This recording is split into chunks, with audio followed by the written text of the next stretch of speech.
Lucy's Kitchen. It's Lucy's Kitchen. Do-do-do-do-do-do. Lucy's Kitchen. Lucy's Kitchen. Lucy's Kitchen. It's Lucy's Kitchen. Lucy's Kitchen. Lucy's Kitchen. Oh yeah. Lucy's Kitchen. She's Lucy and she's got a kitchen. Lucy's Kitchen. And now that we've got your attention, let's cook. Hello, welcome to Lucy's Kitchen. I'm Lucy and this is my kitchen. I'm having company tonight, so I wanted to make something really special. Something seasonal, savory, delicious, and I thought, why not make a pork roast? Pork roast is one of the most versatile dishes you can think of, and I'm going to make it extra special by making it stuffed. I'm going to use a pork loin, and I'm going to show you the techniques for slicing it up in a way that it flattens out and you can fill it with a filling and then roll it up, tie it up, and roast it. It is so easy. Once everything's done, you can do it ahead. It's a great dinner for a crowd, for the holidays, for a special occasion, or in our case, for every day. So let me talk to you a little bit about the ingredients that we're going to use inside the pork roast. I like to do a nice savory sweet filling.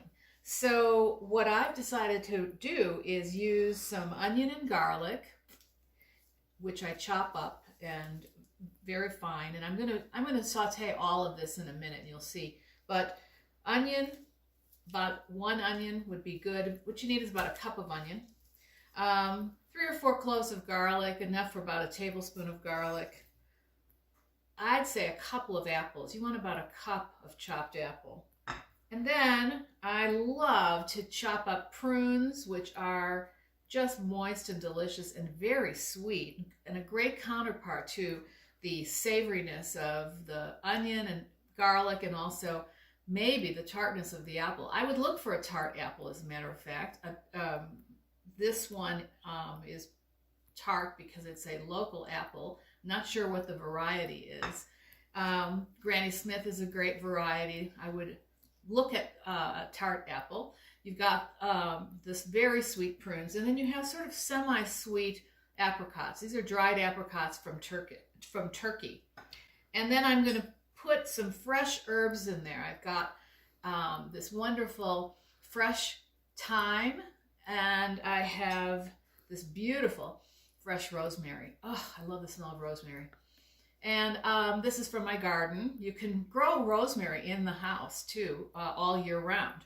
And just keep it in a pot, and then you'll always have fresh rosemary around. So the first thing I'm going to do is melt some butter. I'm going to add some olive oil to the butter to keep it from scorching. So I'm going for 2 tablespoons of each, because we're using, actually, let's see, that's 2 tablespoons of butter.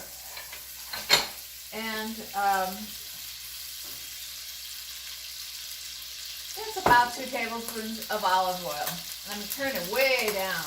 Whoa.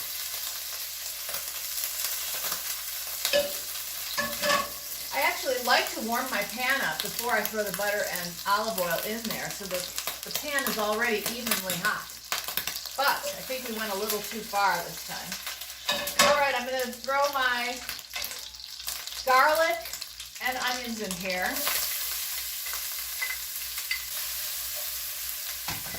And I'm going to throw my herbs in here. So I've stripped some of the thyme, and I've chopped up some of the rosemary. This is going to go in the filling. I've got a nice these little spatulas have come in so handy. All right. So now what I want to do is I want to get the onions and garlic translucent. So we're cooking it over low to medium low heat. Now I love the smell of garlic and onion cooking in butter. That's just one of my favorite smells. It fills the house with just deliciousness. But when you add some herbs to this, The butter and the olive oil release all the incredible oils that the herbs have, the fresh herbs, and they make them come alive. And so what we have is a really, really fragrant mix here. My next ingredient is apples.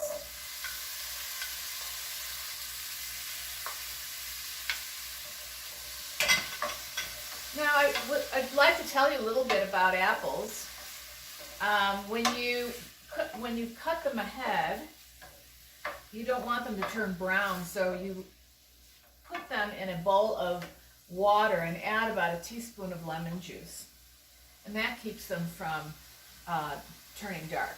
And that actually adds a nice little flavor. The lemon juice it's not going to be overpowering, but it'll give it a note or two. We want these to soften. We're going to saute this now for 3 or 4 minutes until they're very soft. All right, it's getting there, and I'm going to add my final ingredient. Actually, it's 2 ingredients in one here. I've got the prunes and I've got the apricots. The dried apricots, the dried prunes. And these are going to warm up and start to dissolve a little bit. And this filling, which you can see is just gorgeous, it'll be sticky enough to stick together, but it'll still have individual pieces that you can identify. We are not looking to make jam. We are making, I'd say at best, a compote. As I stir, what I'm feeling the softening of the apples. That's our biggest indicator that this is almost ready to be used. And if you tap the apple and it sort of gives, then it's probably softened enough.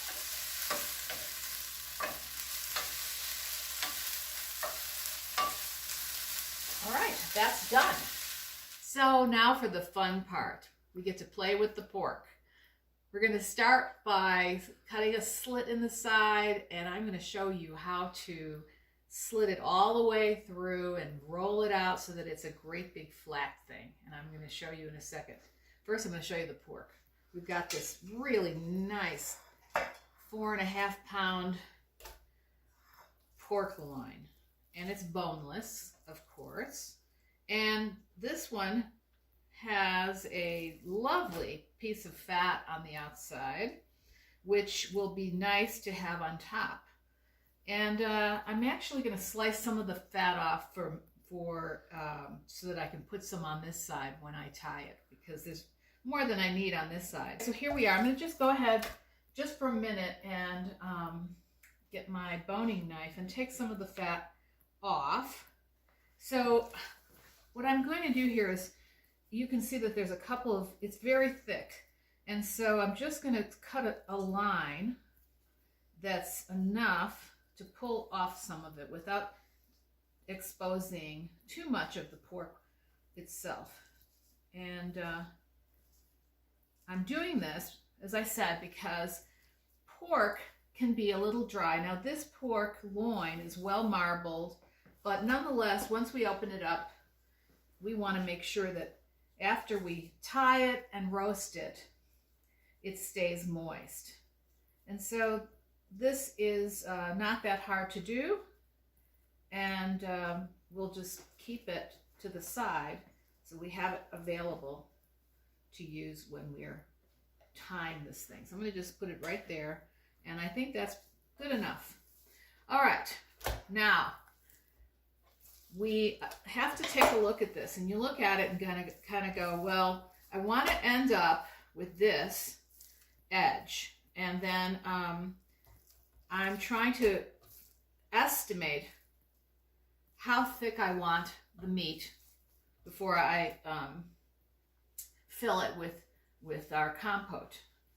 So I'm going to take a long knife, And I'm going to start it right below this piece of pork. In fact, let's see if I can show you what I'm doing as we go. This first, I'm going to start with my boning knife, because actually this does a lot of things that other knives can't do. All right, so what I'm doing here now is making a small cut. Okay, and so what we're going to do is, as we go, we're going to just pull it back and keep it thin. Doesn't have to be paper thin.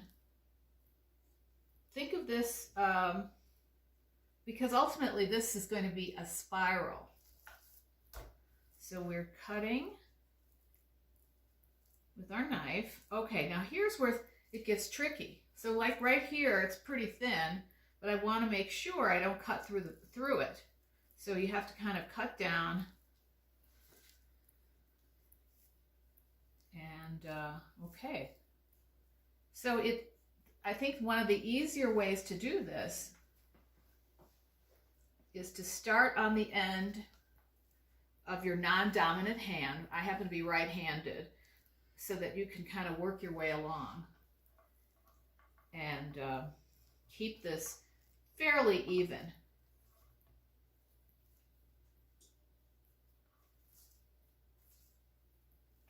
And then as we go, we're making, you know, you can see it's getting thinner and thinner here.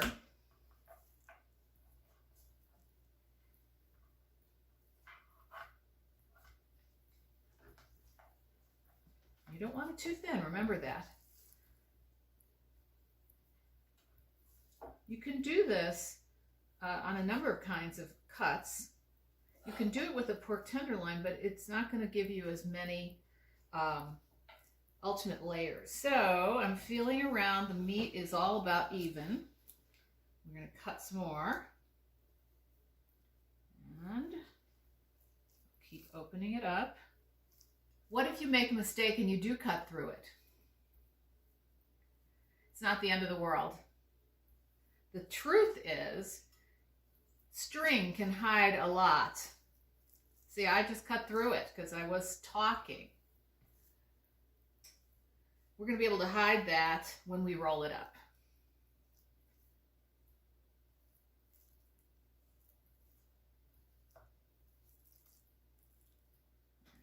Just give myself a little start here so I don't keep doing that.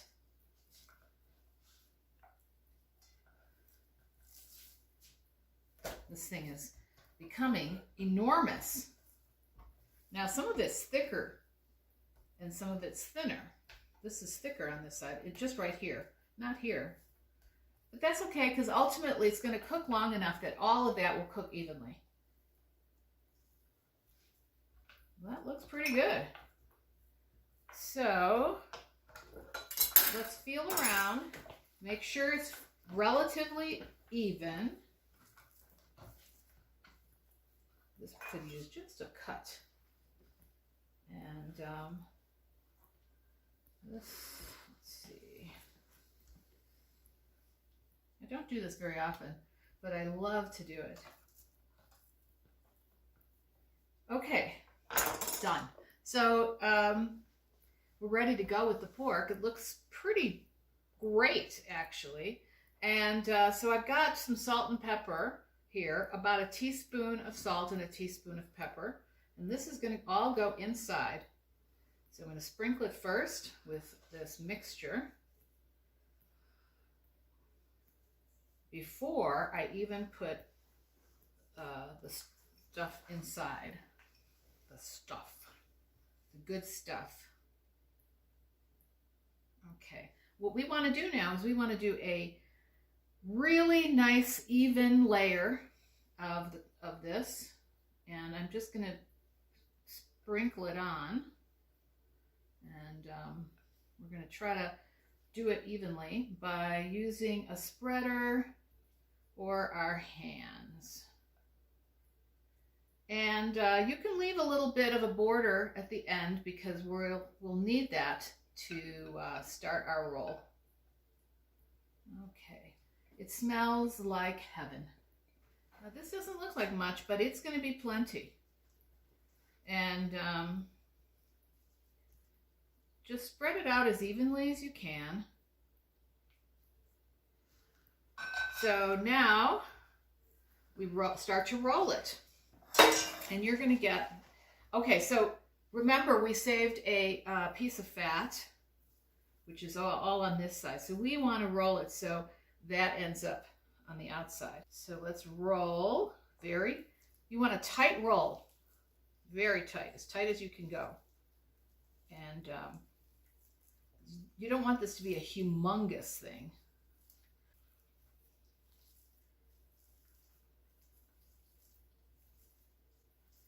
So I'm pushing the filling back in here. Make sure it's even. And we're going. And here's my hole. Okay, that's going to be exposed, but I have this nice little flap I'm going to put on there. Okay, this is really lovely. And there it is. Our pork loin roast, ready to be tied. All right, now it's time for me to show you how to tie this thing. And it's a lot easier than you think. And we're also going to use this extra piece of fat, put it right here. And I think that works. Just stick it on there. It stays nicely. I've got something called butcher's twine. It comes in a roll, or it comes on a cardboard thing like this. You can actually ask your butcher if he would give you some. I know I have, and they have given it to me in the past when I couldn't find it to buy it. Anyway, what I've started with is 5 times the length of my roast. And the first thing you want to do is you want to make a slip knot. So I'm going to, let's see, you want the short end, and then you want to slide in a loop, okay, and then pull it tight, and then start undoing that. So now you've got kind of a noose. We start at one end, and we slip the noose around the pork, and you carefully lift it up so that it fits and that doesn't open up. And right now we're seam side down, which is probably an okay idea, but I'm going to just take a peek and see. Well, my seam looks pretty good, so I am going to continue seam side down. All right, now you've got your little slip knot, and you want to tie it, make sure it gets tight, okay, and then pull the end, and now it's really tight, okay? Now we're going to do loops, and then we're going to, well, I'll show you. So the next one is going to go around. It's a long piece of cord. So the next one's going to go around, and I'd go about a couple of inches and slide it underneath carefully with your fingers, hold it together. And then rather than just loop around, I'm going to make a little, I don't know, half slip knot. Okay, I don't know if you can see that, but it's right here on the, it just helps keep it tight and helps keep it straight. Do the same thing on the next one.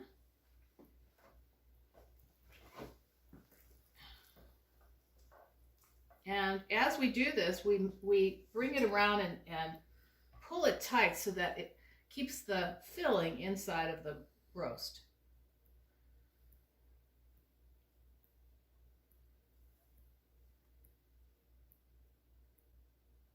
So pull, and if you get some slack, pull it from the large string, not the small one. Okay, same thing. And I think at this point, we almost could just slide it underneath.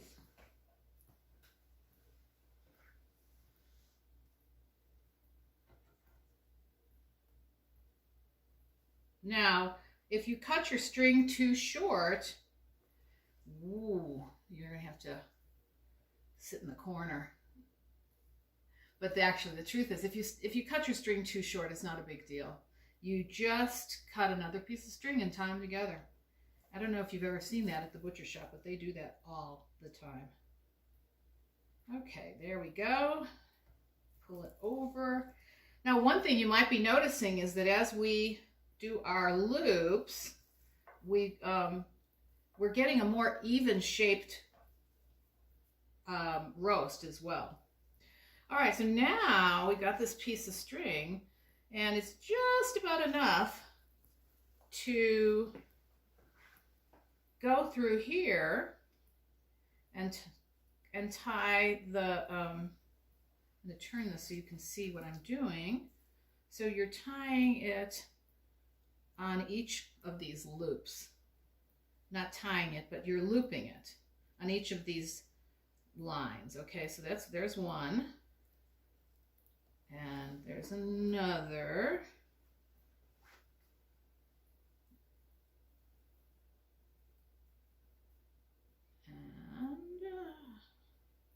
And this also gives you a chance to make the strings even.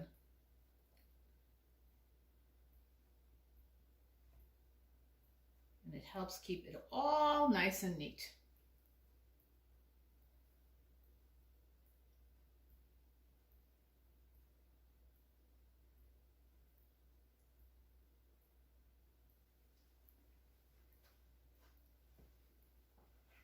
And once we get to the last one, we're going to do what we did on the other side, which is to flip it over and tie this here. And all you have to do really is just do a little double loop. And that's it. All right. So now it's ready to go. What you can do is look around, see if there's any of the filling that's fallen out, push it back in, and it's ready to be put on the rack, except for one thing, and that is the seasonings. Now that we've got our pork loin tied, hog-tied, we are going to add the seasonings for the outside, and this will help it to create a nice crust. So what I have here is just some olive oil. I've got a teaspoon of salt and a teaspoon of pepper, and then I chopped up some more rosemary and thyme. So that's all we have, is just a little bit of each of those. And best thing to use is a little spatula. Here we go. And just take a little bit of it and carefully just smooth it over the top and around the sides. And so as we go, we'll just turn it. Great. Now this is a great dish for the holidays. I keep thinking about, I'm so tired of turkey, right? And not for Thanksgiving, of course, but I mean other holidays. And you just think, well, isn't there some other way that you can reflect the flavors of the season? Well, yes, you can with this, because it has all those kinds of wonderful fruits and herbs, and it's stuffed and it's festive and it's pretty. Now, what I want to do is I want to also tuck some herbs into the string so that it looks really festive. So I'm going to grab my my rosemary and my thyme, and I'll put the rosemary on one side and the thyme on the other. And then we're going to do the same thing on the other side in reverse. So we'll put the rosemary here and the thyme, whoops, on the other side. And that way each slice will be seasoned with a little thyme and a little rosemary as you cut through it when you serve it. Although these will probably get pretty crispy, so don't worry about it too much. You don't even have to do it. There's plenty of seasoning right on top of the whole thing. And now, so the herbs are on the side, and I'm going to just put it in my roasting pan. And we're going to roast it for about 20 minutes a pound. And that's going to take us, in this case, an hour and a half. So we will see you in an hour and a half. It looks incredible. Ah, look at that. So the way to test it is to use an instant read thermometer and just poke it so that it goes right in the middle. And we want it to be at 160. And let's see. Okay. All right, I'd say it's ready. So we're not going to cut it right away, of course. We're going to let it rest. So I'm just going to use my big tongs and pull it off of here. Ooh. And let it rest on the board. And then I'm going to take this back over to the stove to deglaze the pan for a very simple au jus, a little sauce to pour over the top. Well, here comes the best part. I get to taste it. So I'm going to just take part of the string off, not all of it, because I want to see what happens. And before I assume it'll stay together. So I cut just a couple of loops. And there we go. That's enough. Okay. So, as I said earlier, the first slice is usually not as pretty because it doesn't have the full spiral. So I'm just going to cut that off. Oh, but inside it looks quite gorgeous. All right, and here is a beautiful, now you can slice this as thick as a good pork chop.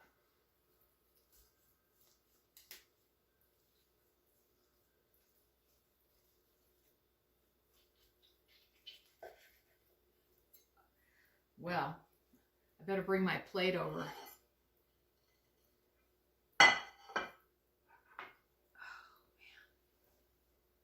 This looks fantastic. Look at that. Oh, dear. See, that's what happens. But it's okay. There. That just looks amazing. And ta-da! God, is that beautiful. So, we've got a little bit of oh, the best part, the jus. Now, we don't need a lot of jus on here, just enough to give it a little moisture. This is actually super moist, but you can see the apples and the dried fruit in there, and you can see that the top part is super crusty and well done, beautifully done. I've got some asparagus and some roasted squash, just to make a simple and absolutely beautiful presentation on the plate. And then I'm going to take a little bit of this incredible deglazed jus and pour it over. And you don't want to obscure too much of it, so you can just kind of make it like a little, yeah, like a little puddle. So before serving, I'm going to sprinkle some parsley. I'm going to take a little parsley branch and just slide it right in here so it looks quite beautiful along with all the jus. And we've got baked squash, which is quite tasty. I cooked it with some garlic and salt and pepper and olive oil. That's all it needed. Asparagus, I steamed it, plunged it into ice water, and then allowed it to just be served cold. It's kind of like our salad. On top, I've put a tomato relish that I made with onions, lemon juice, tomatoes, and that's all the dressing it needs. It's quite lovely. And then I'm going to taste this delicious looking pork roast, and I'm very excited about it. Here we go. Now, I can tell, just from the way it smells, it's going to be awesome. Oh, wow. Mmm. Mmm. That is fantastic. That is the most amazing thing. It's moist. It's got the most wonderful herbal flavors of rosemary and thyme, perfectly seasoned with salt and pepper. The the flavor of the dried fruit. It's not too sweet. It's not overpowering. And the apples, again, it's just sort of a wonderful conglomeration of flavors that really, really go together. And I think my company is going to be very excited to have this served to them tonight. So that's it for today. Thank you for joining us here at Lucy's Kitchen. Don't forget to like and subscribe. Be sure to tune in next time for more recipes and fun cooking from my kitchen to yours.